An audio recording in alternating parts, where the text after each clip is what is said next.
quem nos acompanha. Sejam todos bem-vindos e bem-vindas. Hoje, então, nós estaremos na nossa quarta live. Olá, quem está chegando, boa noite. Boa noite a quem nos acompanha. Hoje, nossa quarta live. Já estivemos com Isa Souza, lá de Ubatuba, já estivemos com Minéia Freza, do Instituto Federal de Bento Gonçalves, já estivemos com Reginaldo de Azevedo, professor do curso de farmácia em Osasco, e hoje temos o prazer de receber Jussara Bellens. Oportunidade de conhecê-la lá em Maceió, no Congresso Nacional de Educação do ano de 2022, e de lá para cá a gente conversa. Boa noite, tudo bem, professora Jussara? Bem-vinda a essa live, obrigada por estar aqui. Boa noite, que prazer, obrigada pelo convite, Eu que, Deise. É um prazer estar aqui com que você. bom, eu que agradeço imensamente. Então, quero apresentar a professora Jussara Bellens para vocês. Nós temos, então, hoje a honra de conversar com uma doutora em educação, mestre em sociologia, é licenciada em ciências sociais e ela é professora da Universidade Estadual da Paraíba. No dia em que nós nos conhecemos, nós sentamos lado a lado e em seguida já começamos a conversar sobre gênero e sexualidade. E por aí desenrolou a conversa. Bem-vinda, então. Vamos lá para o nosso diálogo. Pois é, foi no Conedu, não é isso? Foi Nós encontramos, né? isso Trocamos mesmo. bastante figurinhas, você ia, né, ministrar um mini curso, enfim, aí conheci toda a sua experiência, né, nos estudos de gênero e sexualidade. E aí estamos trocando as figurinhas até hoje. Perfeito, aí. Isso aí. Então, iniciando o nosso diálogo, o que você sentiu falta na sua formação acadêmica na temática gênero e sexualidade? Bom, antes de responder essa pergunta, eu gostaria de dar um alô aos meus alunos que estão aqui, tá? Os alunos lá do curso de Sociologia da Universidade Estadual da Paraíba, tá? Temos aqui Poliane, Andresa, tá? Então, um cheiro em todos vocês. Bom, Deise, então, retomando a questão que você pergunta inicialmente sobre o que eu senti falta na minha formação, eu entrei na universidade em 91, né? Então, era um momento, né, em que as discussões de gênero, ela, elas tiveram uma efervescência devido aos movimentos feministas, né? Aqui em Campina Grande, principalmente, tínhamos tido o prazer de ter tido uma professora carioca, né, que trouxe para Campina Grande os estudos sobre feminismo, né, e alguns grupos, né, de mulheres que se organizavam e que se encontravam para discutir sobre feminismo. E ela era professora da Universidade Federal, que eu era aluna. Só que ela, quando eu entro, ela volta para o Rio de Janeiro, né? Então, no momento que eu fiz o curso, a graduação principalmente, 91 a 94, né, eu senti falta, dentro da universidade, de componentes curriculares que trabalhassem gênero e sexualidade, diferente de hoje que nós temos no nosso curso de sociologia, né? Acredito que em outros cursos também, na pós-graduação tem linhas de pesquisa, na graduação tem linhas de pesquisa. Então, na graduação, na época, não tínhamos componentes. Trabalhar direitos humanos, né, gênero e sexualidade, tá? Embora tivesse uma professora, que foi quando eu iniciei meus estudos de gênero, né, que tinha um grupo de estudo, né? Foi ali que eu tive meu contato inicial, em 92, com os estudos de gênero e sexualidade, no grupo de estudo da professora Deolinda Ramalho, uma grande socióloga. Mas senti falta também de leis.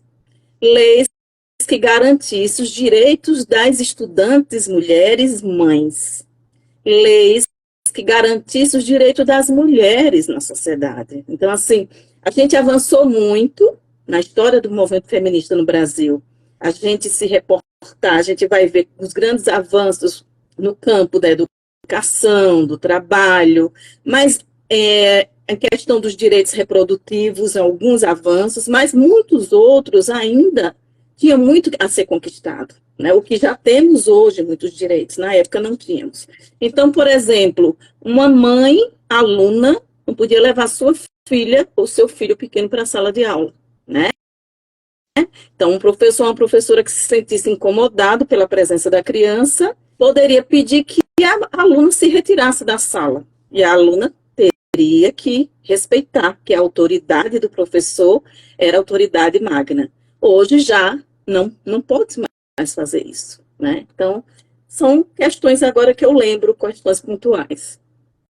Perfeito. Trocando essa experiência, eu sou bióloga e na minha vida acadêmica eu não tive nem como disciplina eletiva, nem no currículo, nem discussões de gênero, nem discussões de sexualidade, o que preocupava muito.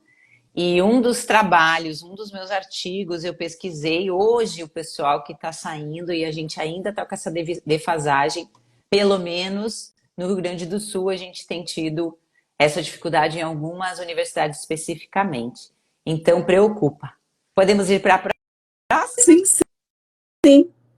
Muito bem. Como coordenadora do projeto Juventudes em Debate, saberes sociológicos como ferramentas do cuidado de si entre jovens na contemporaneidade, de 2021. No seu entendimento, o preconceito impacta na vida pessoal e profissional das pessoas que não seguem a orientação sexual e a identidade de gênero da maioria da população? É interessante essa pergunta. A gente está com esse projeto desde 2018, né? Então, a gente trabalha com jovens estudantes do ensino médio e com alunos da graduação. E tem alunos também da pós-graduação que também já participaram, vendo as lives, rodas de conversa, enfim. Nas escolas de ensino médio, o que é que a gente vem percebendo? A gente vem percebendo que, tanto por parte dos alunos, como por parte dos professores, né, há muito constrangimento vivenciado pelos corpos LGBT. Né? Então, os jovens estudantes, muitas vezes a gente percebe, né, desde 2018, 2019, que a gente vem com esse diálogo com a escola, muitos alunos que não se sentem confortáveis, né, de mostrar a sua sexualidade, né, por medo, né, do constrangimento, mas mesmo assim, eles são constrangidos pelos colegas, muitas vezes, né, por falta, devido ao seu comportamento, a forma de falar, né, e aí, assim como, né, por parte de professores. Então, nós temos professores com doutorado, com mestrado, né, mas por sua sexualidade, eles são constrangidos pelos alunos, né? Mesmo hoje, com tantas informações, mas a gente percebe, quando vai para a escola, que o nível de informação e de conhecimento ainda é muito limitado, né? Ocasionando esse tipo de violência, que é uma violência, né? Então, Com certeza então, um professor, por exemplo, no Dia das Mães, ser parabenizado, né? E o professor tem que explicar, né, que não é bem assim. Então, tem que parar a aula, explicar, orientar os alunos, né? Então, a gente percebe a falta de conhecimento, apesar, né, de estarmos vivendo um momento muito interessante, né, de criação de políticas públicas sendo retomadas, né, para as discussões sobre gênero e sexualidade na construção de uma educação inclusiva, mas a gente vive um paradoxo, né? Então, apesar das políticas públicas, né, ainda há grande falta de informação e de conhecimento. Sem dúvida nenhuma, sem dúvida nenhuma. Como você acha que o ensino superior, em especial na área da educação, pode disponibilizar aos seus estudantes de forma a contribuir para minimizar o preconceito e desempenhar sua profissão de forma acolhedora de todas as diversidades?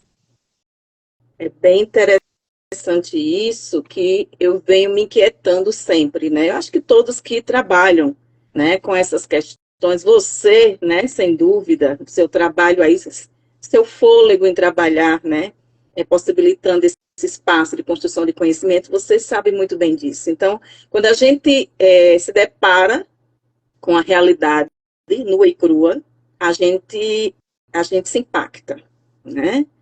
E ao se impactar como educadora e como cidadã, a gente começa a buscar, né,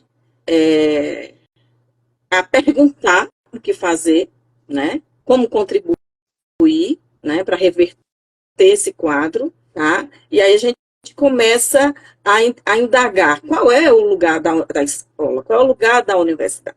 E aí, nas nossas buscas, nas nossas pesquisas, no nosso diálogo entre experiência e conhecimentos, né, teóricos, a gente vai construindo, né, digamos assim, encontrando pistas. Não são receitas, né, não são respostas prontas, que não tem, né? Então, algumas pistas que podem ser possibilidades de construção. Então, aqui me veio à mente, Deise, por exemplo, é importante que as escolas e as universidades, então eu sempre coloco nessas duas, né? Essas duas possibilidades. Crie espaços para encontros das juventudes, no próprio cotidiano escolar, né? Que esses espaços sejam criados. Não é um espaço físico, né? Porque na dimensão de criação das escolas integrais, com espaços físicos, com arquitetura escolar, né, de maior envergadura, não é o suficiente, mas espaços simbólicos, né, que criam uma cultura escolar onde os alunos possam conversar cotidianamente, discutir, as meninas fazer grupos de estudo, grupos de conversa. Teve uma experiência recente na extensão e também no estágio, no componente de estágio, em que alunas que foram fazer uma atividade solicitada pela professora, construindo um fanzine, elas aproveitaram a oportunidade do fanzine para discutirem gênero e sexualidade. E ali, naquele grupo, elas conseguiram trocar experiências, certo? E ter um momento de construção de uma sororidade entre elas. Achei muito interessante. Isso a partir de quê? De uma atividade prática, de pesquisa, de criatividade, né? Então, que isso se torne comum, que isso se torne rotineiro nas escolas. Agora, o que eu percebo é que precisa partir como um projeto pedagógico, inicialmente. E depois cria-se uma cultura, né? E novas subjetividades, né, de gênero e sexualidade, com possibilidade de educação inclusiva e para a diversidade. Tá? Além da criação desses espaços, quebrar as fronteiras físicas e simbólicas de discussões sobre gênero e sexualidade. Então, o que a gente percebe é que ainda existem fronteiras simbólicas. Por exemplo, nós somos uma herança de uma cultura colonialista e colonizadora, né? Nós somos subjetivados por ideias, desejos, comportamentos dentro de um modelo eurocêntrico de pensar a sociedade, de pensar o eu e pensar o outro, a partir de um modelo eurocêntrico, normativo, hétero, branco, masculino, né? E aí todo outro que é diferente é inferior, é inferiorizado. Então, isso atravessa nossas subjetividades. Então, a gente, querendo ou não, a gente reproduz isso, certo? Mesmo aqueles que leem, discutem, pesquisam, podem reproduzir, imagina aqueles que não, né? Então, o que eu percebo é que existe um receio, um medo por parte do corpo docente por falta de formação inicial e continuada, né? Por falta de tornar isso o cotidiano da vida social, discutir sobre essas questões e quebrar essas fronteiras. É um processo, né? Não é uma coisa, criar uma política e a partir da criação dessa política tudo se transformou. As coisas não acontecem bem assim. É uma grande conquista, as políticas são necessárias, sem ela a gente não caminha muito, mas precisamos nos mover por dentro, né? Desconstruindo essas fronteiras. Outra questão é que todos os cursos de formação inicial de professores têm componentes curriculares, grupos de pesquisa, linhas de pesquisa, de extensão, né, de ensino, que trabalhem sobre gênero e sexualidade. Não só as pesquisadoras que trabalham com essas questões, que parece que a gente criou um gueto, né, que só quem fala de gênero e sexualidade é que tem autoridade para falar de gênero e sexualidade, né? Eu acho que a gente tem que quebrar com isso, né? Acho que isso tem que ser uma questão que atravesse todos os componentes e que atravesse o currículo como um todo, né? O currículo não é só um documento. O currículo, a gente está falando do currículo de forma simbólica, de forma escrita e que se atravessa no cotidiano dos espaços escolares. Então, que isso se torne comum para todos os pesquisadores, né? Por exemplo, discutir sobre o Estatuto da Juventude, a Lei 12.852, né? Que é uma lei ordinária que está de acordo com a Constituição Federal, por exemplo, os artigos 5, 17, 18, né? Principalmente, né? E aí que falam sobre a dignidade humana, sobre gênero, sobre a questão da diversidade e, principalmente, como eu disse antes, a dignidade humana. Então, a educação precisa estar focada na construção de uma cultura e de uma nova geração que respeite o ser humano, né? Que se respeite e respeite o outro.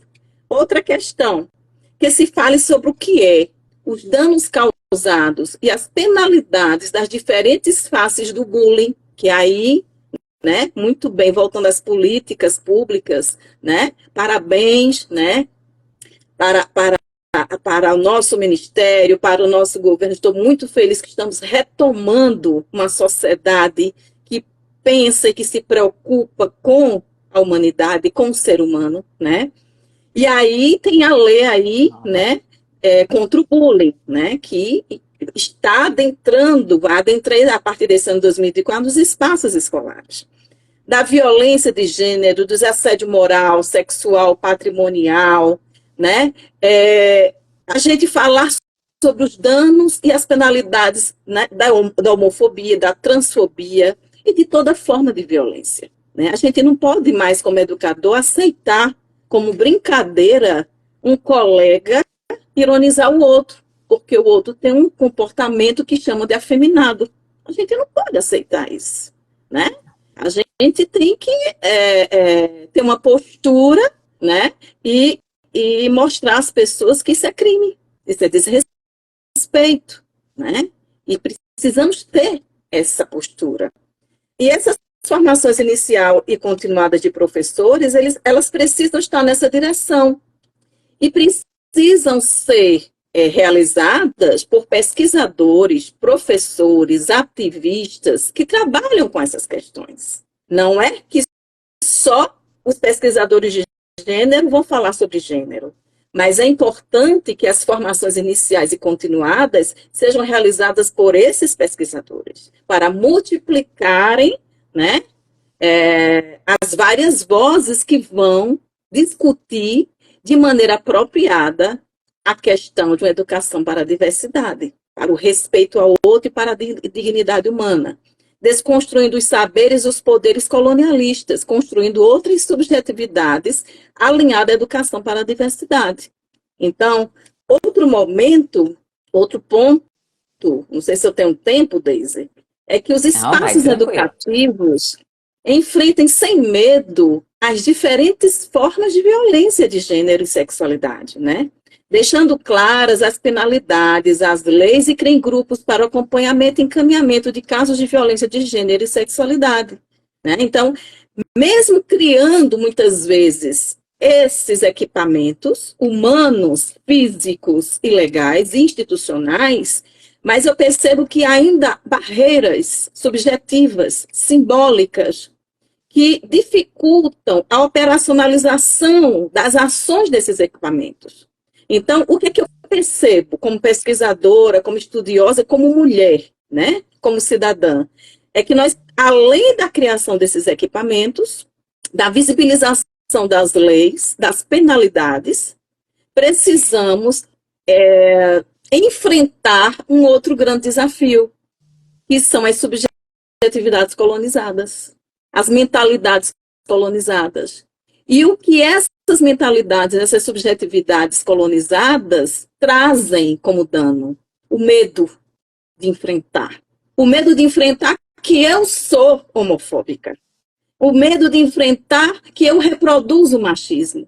O medo de enfrentar que eu corroboro muitas vezes com a violência de gênero e da sexualidade. Então, eu vejo que essa é uma barreira que não é intransponível, mas precisamos enfrentá-la. Já estamos enfrentando, né?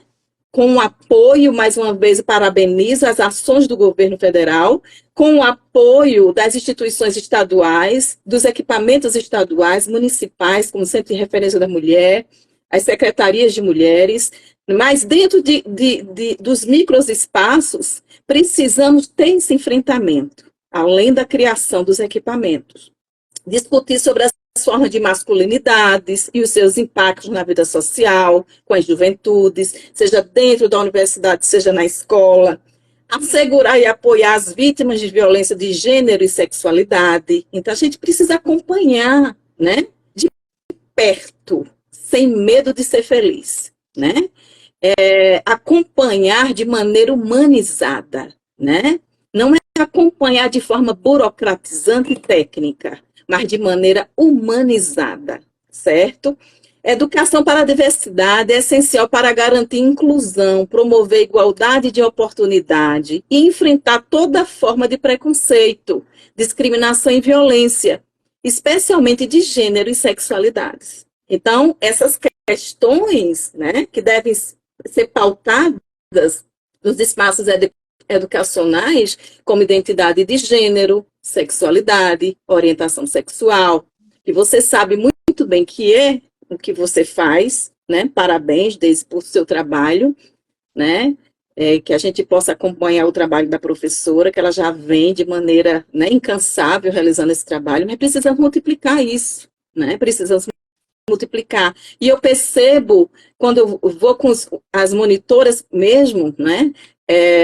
Como os alunos não têm conhecimento, né? E como eles se impactam quando eles veem, quando eles percebem a diferença desses conceitos, que vão para além de palavras, mas existem significados e significantes que incidem na vida social, né? Então, estas questões requerem políticas educacionais que contemplem suas articulações sem negligenciar suas especificidades. Então, saber que o tema da diversidade contribui para a formação de uma geração que vive com respeito à diversidade. Então, a gente precisa contribuir, né, para construir essas novas subjetividades dessa nova geração, para que essa nova geração construa uma sociedade onde a equidade e a justiça social sejam pauta e façam parte da vida, assim como tomar água, assim como respeitar a lei de trânsito, né? Então, isso faz parte das nossas regras de convivência social e de humanização.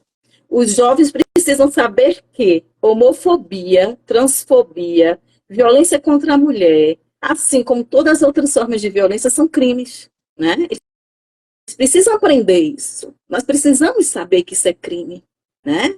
Isso precisa, a partir da criminalização, que é essa a função da lei, né? Se Jéssica estiver por aqui, é justamente uma forma de educar, né? De forma imperativa, mas por falta de um conhecimento, de uma consciência social, ela é necessária. Então, mostrar que é crime, já é um bom começo. Desde 2010, Deise, com exceção dos 4 anos de retrocesso que vivemos, né, que não queremos aqui chegar a falar sobre isso, agora sendo retomada a criação de políticas públicas para a educação para a diversidade, é uma conquista muito importante, né, mas não se esgota aí. A luta por uma sociedade sem violência, de gênero e sexualidade, respeito à diversidade, deve ser de todas as pessoas. Precisamos, no dia a dia das escolas, quebrarmos as algemas da cultura colonialista, da violência, né? Da violência que tem várias facetas, certo? Quem é o outro diferente? Todos os corpos diferentes do corpo branco, heteronormativo, que representa a civilidade cristã eurocêntrica. Então, a gente precisa trazer a tônica dessas questões, não de forma só pontual, mas que está atravesse todos os componentes curriculares. Isso não deve ser só questão das professoras de sociologia e de filosofia, mas deve ser questão para todos os professores, para toda a comunidade escolar, da merendeira, né, do vigilante que recebe os alunos, né, da pessoa ali que está fazendo a merenda, né, do supervisor, do orientador pedagógico, do gestor escolar. Então, que atravesse, e dos pais, das famílias, trazer essas famílias para a escola e construir junto com essa escola esse diálogo, né, que se atravessa com todas as questões escolares, institucionais, financeiras, né? Isso faça parte. E já concluindo essa questão, precisamos encarar que nós mulheres, né, reproduzimos o machismo, muitas vezes. Né? E isso é fruto de uma estrutura patriarcal, né?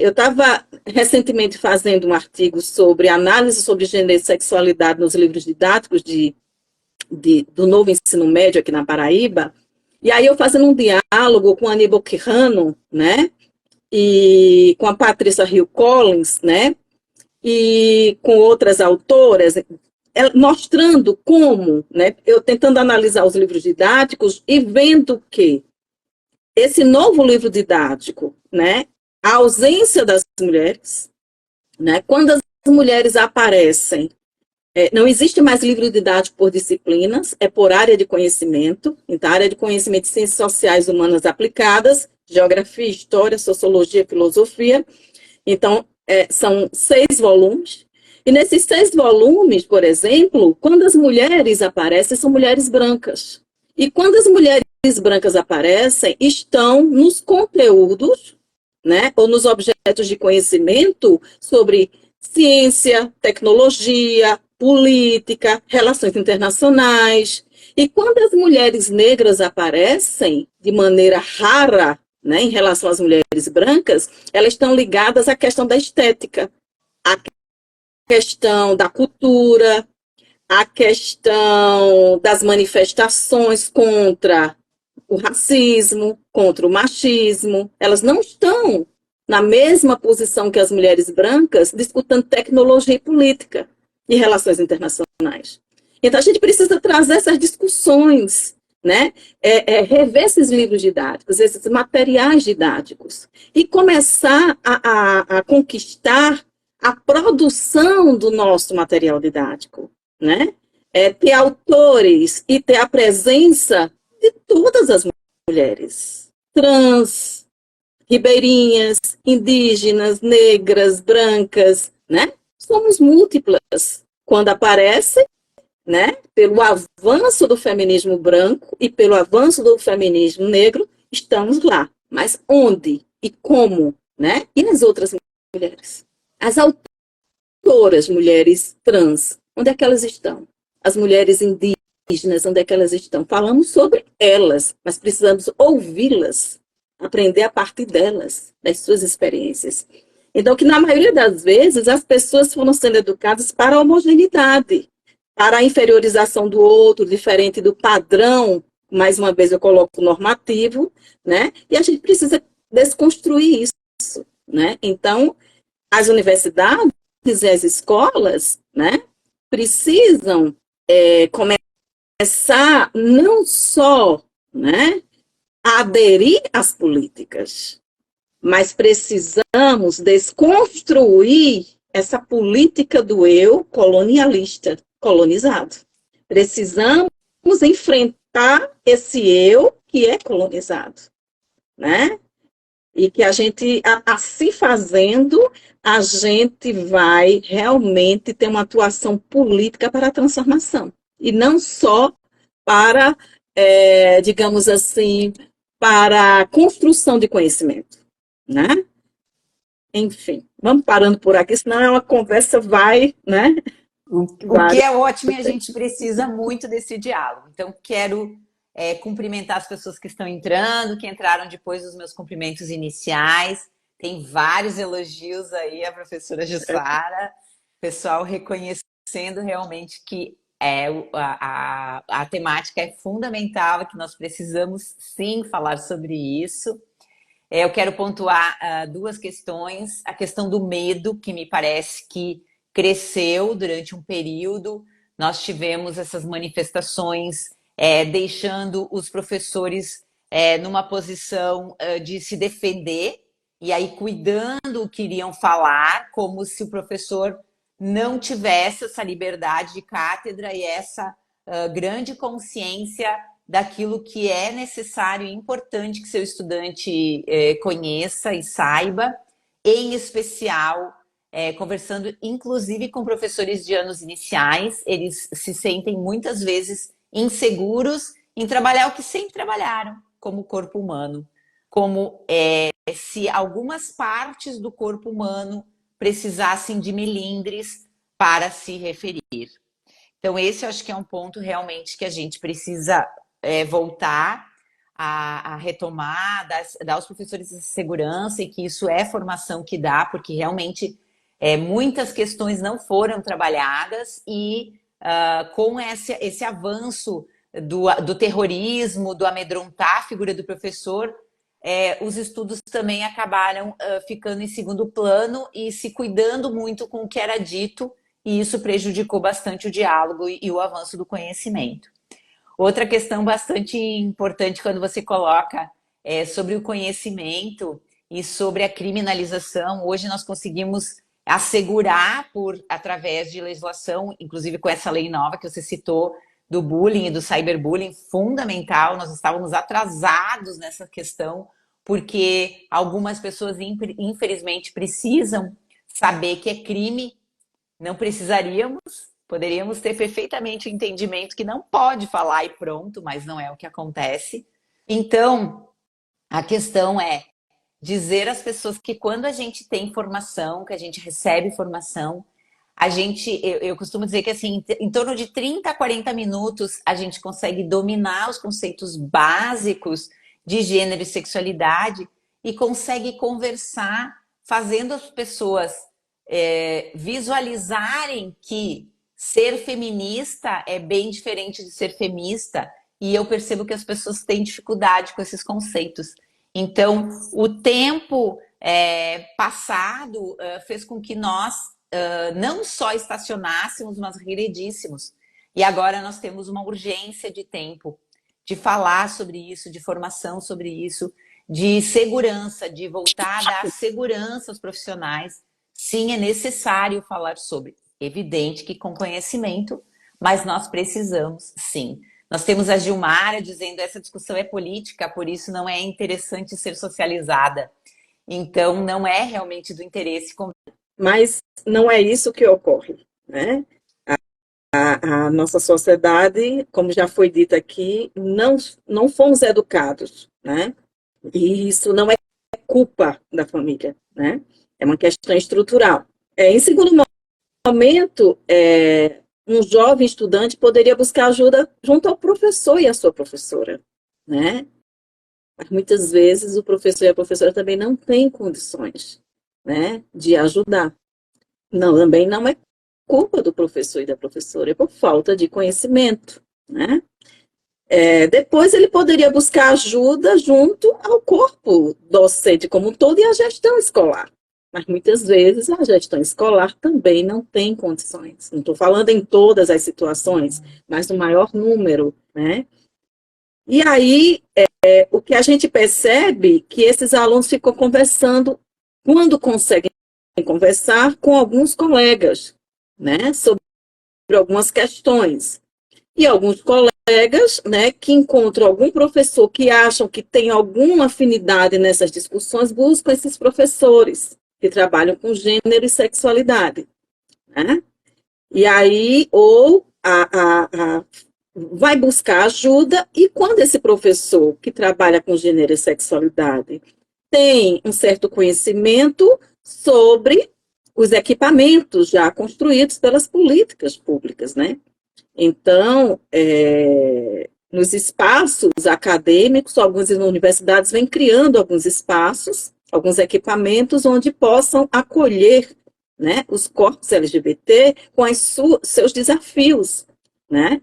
Então, a gente já teve alunos, por exemplo, né, principalmente na pandemia, com crises, né, existenciais muito grandes, tá? Que não conseguiam continuar, né, o semestre, né? E aí tivemos que orientar, né, buscar o auxílio da psicológico, né?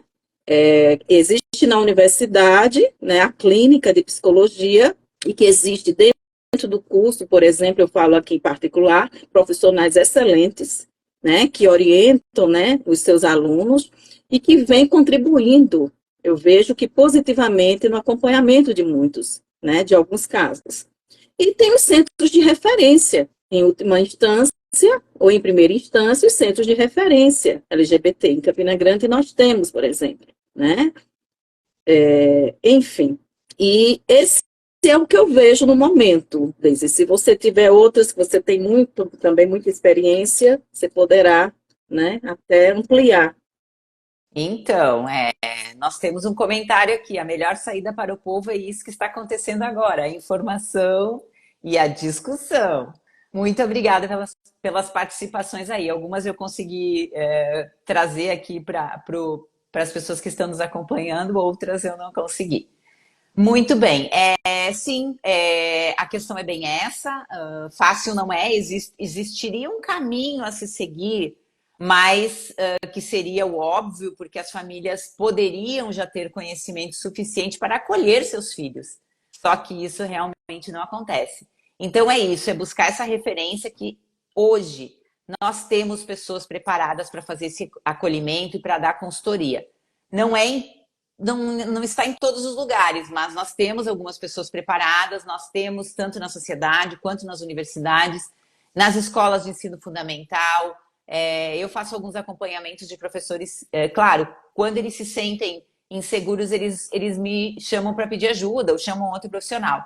Mas como ser um sentimento de que aquela cultura de colocar tudo embaixo do tapete, né? E de repente, a partir de 2004, né, começam a surgir, né, de maneira mais sólida, grupos de pais de escolas, né, que começam a defender o modelo de escolas neutras. Então, a gente começa a visualizar ali, né, a partir dessa consolidação desses grupos de pais. E aí, alguns pesquisadores começam a perceber o que está por trás desse movimento. Né? O que está por trás desse movimento é uma cultura. É uma cultura que, mais uma vez, eu chamo de colonialista, colonizadora, né? Cristã, né? Que tem todo um pacote com valores religiosos fundamentalistas. Não são valores religiosos, porque existem várias religiões que não concordam e que não, né, reproduzem esse tipo de ideia. Então, falando de religiões e valores fundamentalistas que se transformam, né, em movimentos políticos, certo? Com uma forma de resgatar ou de reacender o conservadorismo, como se fosse esse um modelo de sociedade, né, para todos.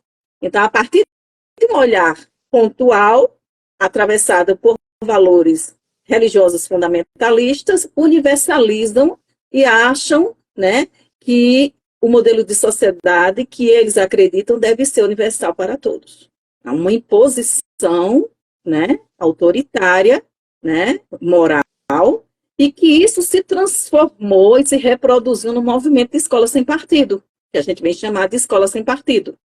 Então, em 2014, por exemplo, há o início do movimento de articulação entre deputados religiosos que discutem a revisão do Plano Nacional de Educação em termos de gênero e sexualidade. Então, é algo muito grave, porque a gente, a partir da Constituição de 88, a gente teve muitas conquistas, como eu já disse, pelas múltiplas vozes dos movimentos sociais, dentre eles o movimento feminista, né, e LGBT, né, que é especificamente o que a gente está discutindo, além das outras vozes dos outros movimentos, a gente vai vendo que a Constituição vai se reconfigurando com essas múltiplas demandas. E aí a revisão da LDB 96, né, implementando essa educação para a diversidade, baseado na Constituição Federal, né, nos seus artigos 17, 18 e 5, que estão subscritos a ideia da dignidade humana. E aí vieram depois políticas educacionais, como os parâmetros curriculares nacionais, né, com a transversalidade da pluralidade cultural, discutindo gênero e sexualidade, as orientações curriculares nacionais, né? Então a gente vai ganhando, né, espaço nessa discussão e na implementação de políticas com vista a essa educação inclusiva e diversa. E na contramão, quando a gente tem um retrocesso, então eu vejo que não foi em 2013. Isso já são, né, digamos, resquícios de uma cultura, né, desde a colonização brasileira, né, e que estava sufocada, em alguns momentos ela se sufoca e ela retoma como posição política, né, mas ela estava sufocada e ela encontra, digamos assim, uma efervescência de organização política partidária e toma forma. Mas isso já existia historicamente no Brasil, desde a colonização, que é justamente a imposição de um modelo de civilidade eurocêntrico, né? De um modelo eurocêntrico que inferioriza os corpos que são diferentes do modelo branco, cristão, né? Hétero, masculino, né? Então, isso vem na história do Brasil. E em alguns momentos ela eclode, como foi na ditadura militar, depois ela, né, adormece, mas ela está ali, né, e retoma com esse movimento político que está aí ainda, né, e que precisamos, né, ter conhecimento disso, que não morreu, está aí, né, se movimentando, e que precisamos defender, né, uma sociedade para todos. Essa é a nossa postura. Perfeito. Como educadores, com pessoas que têm conhecimento. Então, a temática principal era a precedência aos valores de ordem familiar sobre a educação escolar nos aspectos relacionados à educação moral, sexual e religiosa do movimento da escola sem partido, né? E aí, em 2017, Deise, o que é que acontece? Algumas cidades aprovaram a escola sem partido. Então, a gente viveu toda aquela movimentação que foi impactante, angustiante. Você viveu, eu vivi. A gente ir para frente das câmaras municipais, de vereadores, né? E tendo aqueles embates, né? O nosso grupo defendendo, né? Uma sociedade para todos, né? Frente a um grupo que está aí, não morreu, está vivo, né? E defendendo uma sociedade de uns imposta a todos, né? Então, assim, eu estava vendo, tenho uma formação religiosa cristã, né? Eu sou cristã, né? Mas relendo a Bíblia, né? A gente vai vendo em alguns espaços que a gente precisa fazer uma reflexão, né? Eu estava lendo outro dia, eu não sei se foi Efésios, né? Essa semana, mostrando em um momento, e a gente tem que contextualizar a Bíblia. A gente tem que analisar quem escreveu. Não podemos universalizar. Então, são questões que a gente precisa trazer para discutir essa questão de gênero e sexualidade. Então, a ideia de ensinar de que o Senhor, como ele deve agir frente aos seus escravos, e os seus escravos devem obedecer aos seus senhores. Então, são questões que têm a ver com um contexto histórico que foi escrito. Mas não vamos entrar nesse detalhe, senão a gente vai aqui desviar a nossa discussão, mas só para pensar, né, o entendimento limitado de alguns grupos religiosos que transformam isso em política social, em modelo de sociedade, que é muito perigoso. É muito perigoso.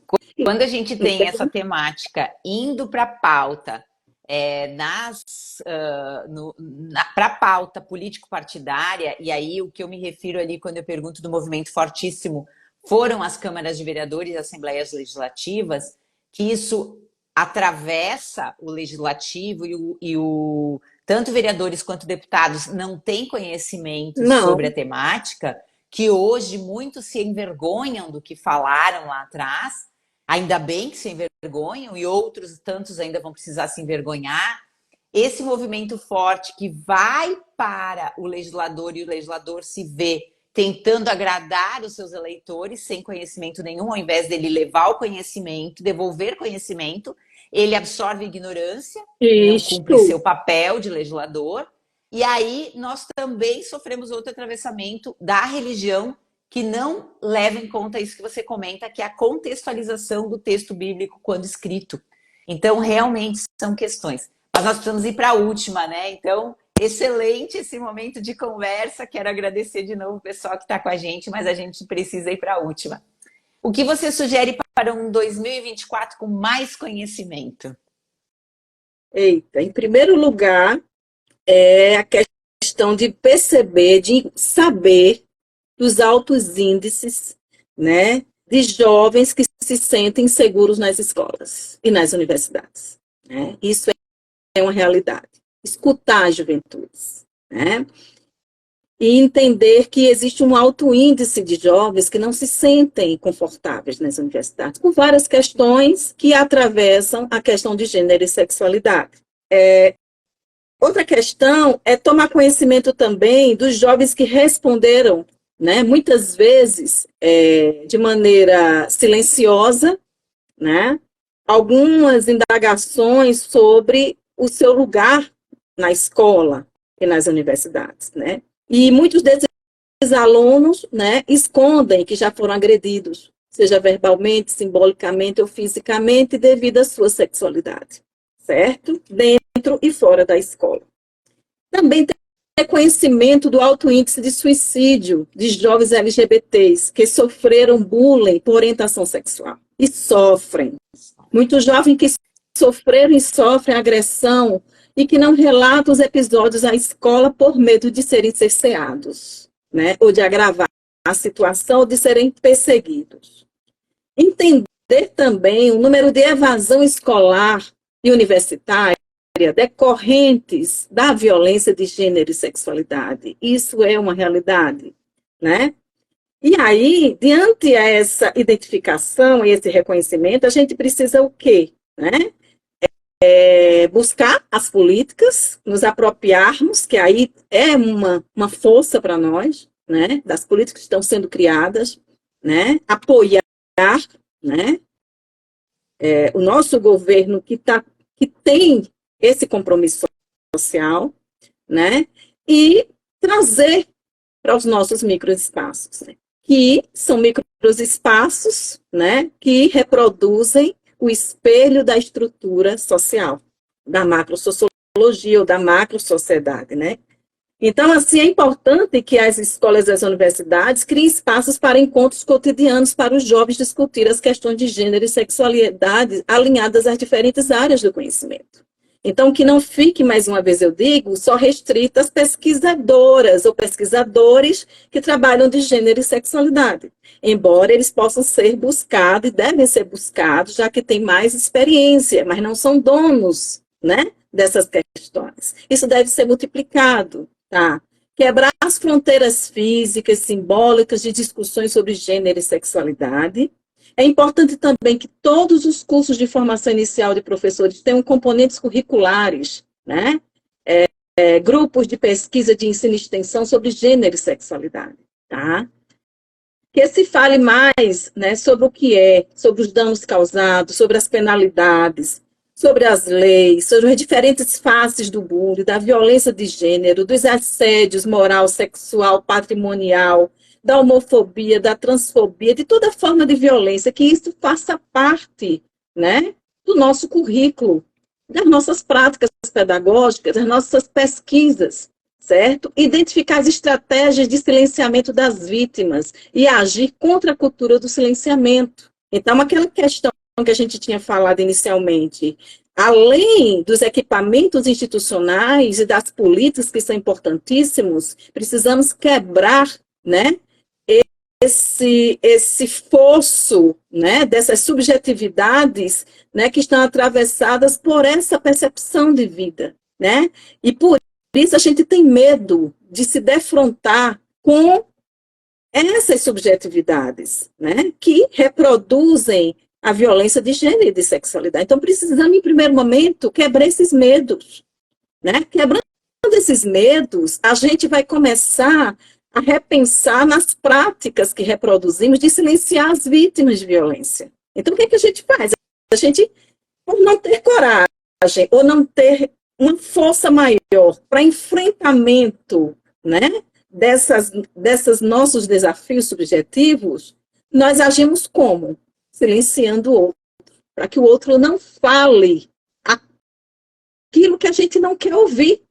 Então, a gente precisa identificar as estratégias de silenciamento, que silenciam as vítimas. Ver as vítimas não como inimigos, né? Mas ver as vítimas de violência como pessoas que, em primeiro momento, precisam de apoio e de ajuda, e depois de pessoas que possam fortalecer, né, essa política de transformação social, que a gente precisa transformar a sociedade, né? Perfeito. Quero fazer o Então, comentário do Gabriel aqui, que nossos alunos possam levar essas pautas para dentro de suas casas. A educação liberta. Obrigada pela participação. Tem outros comentários aí que eu não vou conseguir acompanhar pelo adiantado do horário, porque realmente a gente tem muitos outros assuntos. Acho que a gente pode pensar em fazer um outro momento sobre isso, não podemos? pode ser, pode ser. Ótimo. Muito bem. Deixa eu retomar aqui para que você termine seu raciocínio aí, que eu interrompi para poder comentar. Uhum. Mas é isso, Deise. Então, já concluindo, né, a minha fala, que aí a gente, quando começa a falar e vem várias, né, várias questões, eu gostaria muito de lembrar aqui, né, primeiro, né, Norbert Elias, né, que é um sociólogo que diz que ele fala sobre figurações ou configurações, né? Ele vai dizendo que a gente precisa pensar, né, na sociedade a partir das suas configurações, né, que tem a ver com contextos históricos e sociais. E que essas figurações que estão relacionadas à forma como a sociedade estruturalmente é organizada, elas estão relacionadas às mudanças de comportamento e de mentalidade dos indivíduos, né, que são a interdependência. E aí eu penso muito, né, trazendo o Elias, que a gente podia pensar em outros sociólogos, que não é só mudar, né, as leis, que são importantíssimas, mas mudar as nossas mentalidades, né? Então, concluindo ainda, fazendo um link com Paulo Freire, né, que não poderia ser diferente, se estamos falando de educação para a transformação. Então, Paulo Freire, ele disse: a inteligência se constrói na vivência cotidiana, refletindo sobre a nossa realidade. Ela não é dada, mas construída. Parafraseando Paulo Freire, eu diria: nossas subjetividades, nossos conhecimentos se constroem na vivência cotidiana, refletindo sobre a nossa realidade. Nossas subjetividades, os nossos conhecimentos não são dados, são construídos. Então, que possamos desconstruir mentalidades e subjetividades, né, que violentam e se autoviolentam para construir subjetividades de emancipação e de respeito à diversidade, ao outro, ao gênero e à sexualidade. Então, aqui eu paro, agradeço e mandar um beijo para meu irmão Janduí Berens, que está aqui, e a todos os meus alunos. Cheirinho no oi, de tudo para tudinho. Olha que legal. Sim, nós tivemos esse pessoal participando. Eu quero dizer que a live vai ficar disponível. Então, quem não conseguiu acompanhar o início dessa nossa conversa, que possa acompanhar depois, assistir em outro momento. Jussara, quero te agradecer muito pela amizade, pelas trocas, por toda essa partilha, por este momento. Obrigada por estar aqui. Te deixo agora à disposição para as considerações finais, então. Então, nas considerações finais, eu só agradeço a você, Deise. Sei que você tem uma larga experiência, né? Digo aqui meus alunos e todos que estão, procure o Instagram da professora Deise, né? Ela é imbatível nesse trabalho, né? É um prazer estar aqui com você, esse desafio. Eu já disse a você, não gosto de lives, né? Mas estou aqui, né? Pelo nosso compromisso com a educação, né? E com o aprender e reaprender sobre as questões do respeito ao outro, né?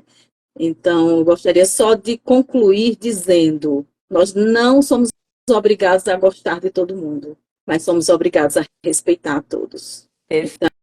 Então, que isso nos atravesse. Boa noite. Muito obrigada, obrigada a todas as pessoas que participaram. Boa noite a todos. Tchau, tchau. Tchau, tchau, querida.